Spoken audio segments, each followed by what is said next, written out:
Siguro ang ipagmamayabang niya yan ni Bongbong Marcos diyan doon sa SONA niya, yung mga nasa drawing board pa na mga projects, no?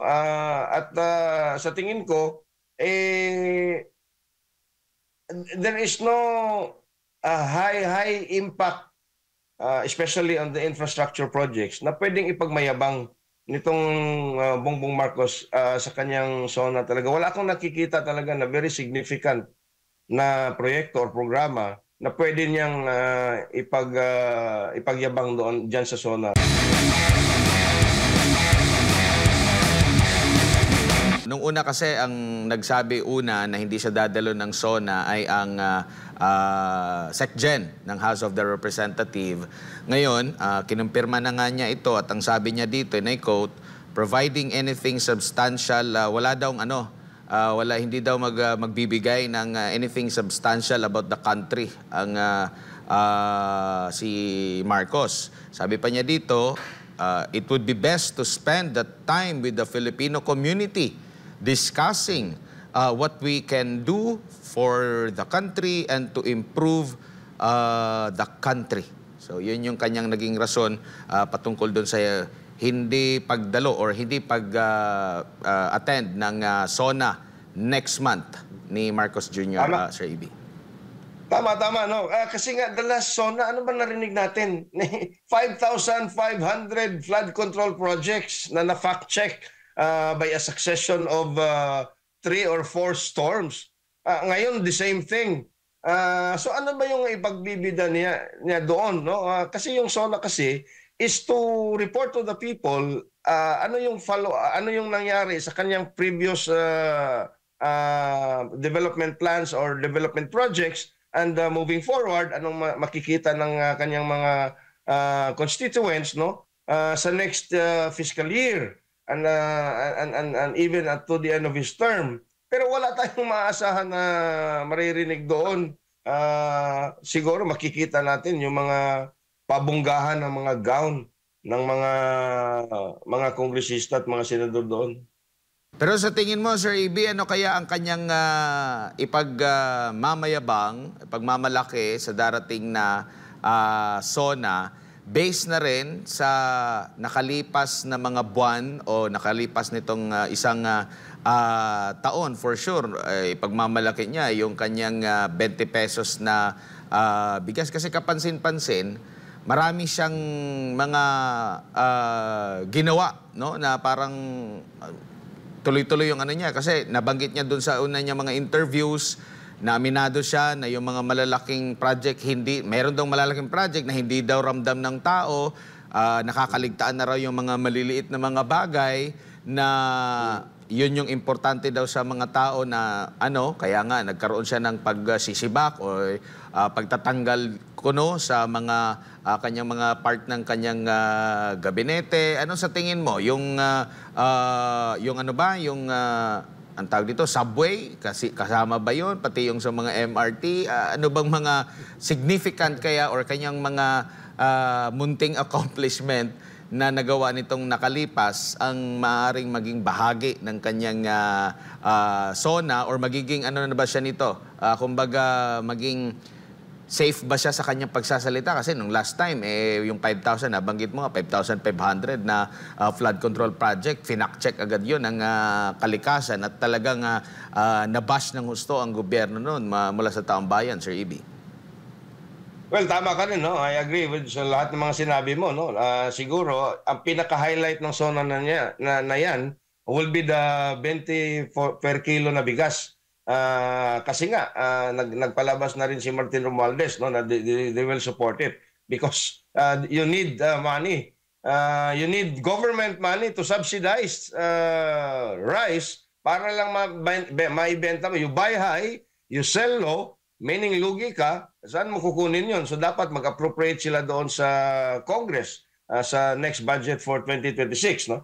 At tama ka, no, na siguro ang ipagmamayabang niya yan ni Bongbong Marcos diyan doon sa SONA niya, yung mga nasa drawing board pa na mga projects, no? Sa tingin ko, there is no high impact, especially on the infrastructure projects na pwedeng ipagmayabang nitong Bongbong Marcos sa kanyang zona talaga. Wala akong nakikita talaga na very significant na proyekto or programa na pwede niyang ipagyabang doon dyan sa zona. Frankly speaking, Admar. Sir AB, siguro huli na lang, kaugnay pa rin po sa pagbisita ni Vice President Sara Duterte doon sa Australia.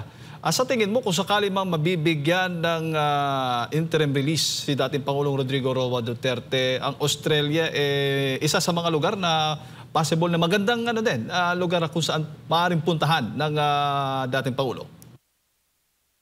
Tama, no? Maganda din ang Australia. Maganda yung weather, maganda yung healthcare, maganda yung... well, basically, it's a developed economy, no? It's part of the collective West, no?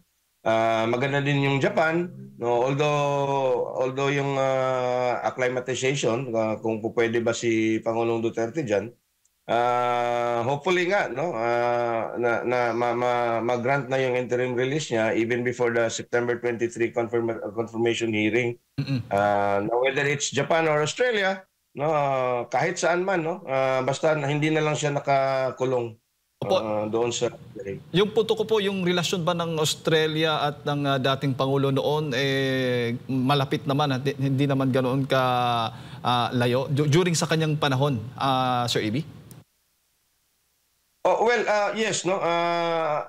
Hindi naman tayo, wala namang belligerence, no, between the Australians and the Philippines, no, noong kapanahonan ni PRRD. Kasi pumasok lang kasi yung Australia at New Zealand, Jade, no. Nito lang administrasyon ni Bongbong Marcos.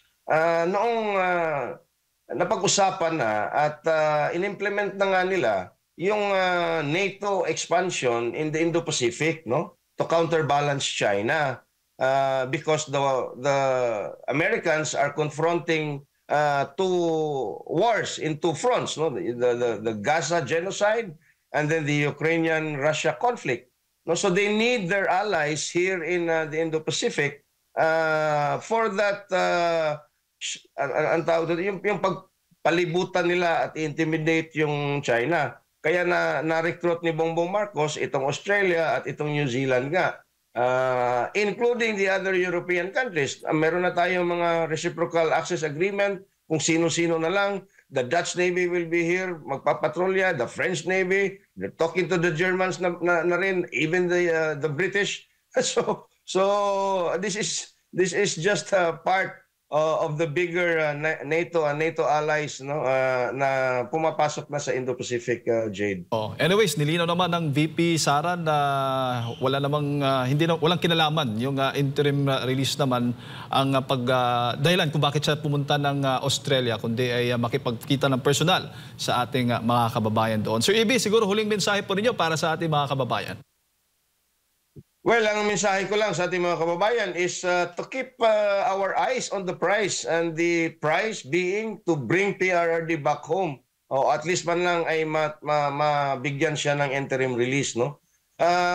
We can listen to the noises, we can look at and read rumors, probably laugh about it, but the very, very important issues that we are facing as a country and as a people is right in front of us.